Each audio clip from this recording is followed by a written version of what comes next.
Capitalist society में क्या होता है, एक कैपिटलिस्ट आपका खून चूसता है और आपको उसके बाद मुआवजे में चंद पैसे पकड़ा देता है, आपसे डबल वर्क करवाता है, आपको हाफ सैलरी देता है, आपको 12 घंटे काम करवाकर 6 घंटे की सैलरी देता है, और जो वो 6 घंटे की सैलरी ही देता है और 6 घंटे उसके जो खाता है, उन 6 घंटों की वजह से जो उसने गरीब के खाए होते हैं, गरीब का हक मारा होता है, उससे वो कैपिटलिस्ट दिन ब दिन अमीर बनता जाता है, गरीब का हक खा खा कर। इस गरीब बेचारे की कभी हालत नहीं सुधरती।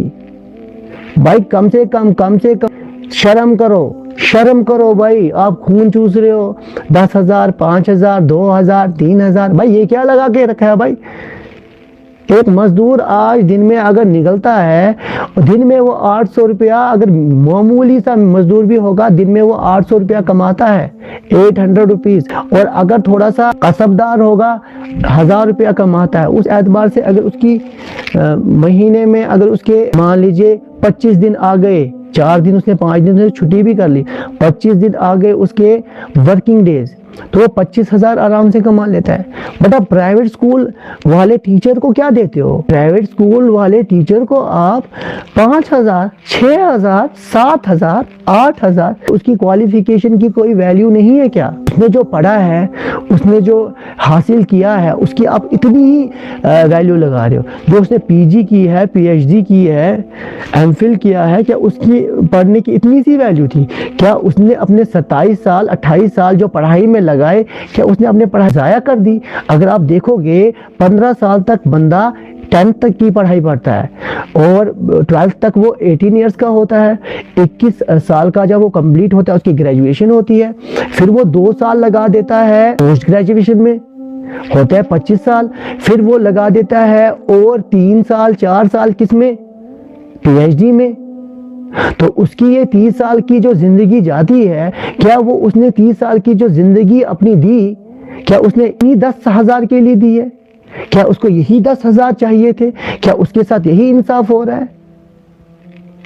हाँ, अगर ड्रॉप ईयर्स हो जाएं बीच में, मान लीजिए ये सही बोल रहे हैं, किसी का अगर 1-2 साल रह जाए, उसके कुछ ड्रॉप हो जाए, कोई मसला हो जाए या उसका बैकलॉग आ जाए, तो वो और पीछे चले जाएगा। 31-32 साल अगर पीएचडी तक पहुंचते उसके चले जाते हैं, उसके बाल नहीं रहते, उसकी शक्ल नहीं रहती, उसका खून चूसा जाता है।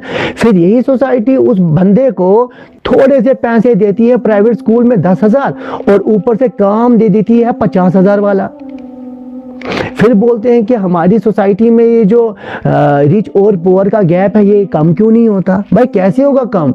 एक कैपिटलिस्ट आपका खून चूस रहा है और वो अमीर जो बंदा है वो गरीब का खून चूस कर, उसका हक मार कर अमीर बनता जा रहा है, और आप कह रहे हैं कि नहीं, कॉन्स्टिट्यूशन हमें इक्वालिटी के बारे में समझाता है। भाई हर जगह इक्वालिटी करो, कम से कम गरीब को इतने पैसे तो दे दो, कम से कम जो फैमिली कुछ नहीं कमाती, जिनका कोई कमाने वाला नहीं, कम से कम इतना सपोर्ट तो गवर्नमेंट दे, खाने पीने का इंतजाम कर ले। अब इंडिया में देखो कितनी गुर्बत है, कितने लाचार हैं, कितने फेमाइन की वजह से मर रहे हैं, कहत साली की वजह से, भुखमरी की वजह से मर रहे हैं, स्टारवेशन की वजह से मर रहे हैं। भाई कितने लोग दलित हैं, उनके पास पैसे नहीं है, कितने लोग पसमानदा है, कितने लोग छत के बगैर रहते हैं, शेल्टर्स के नीचे रहते हैं, कितने लोग झोपड़पट्टियों में रहते हैं और स्लम्स कंडीशन में रहते हैं, बट उन लोगों का हाल कोई नहीं देखता है।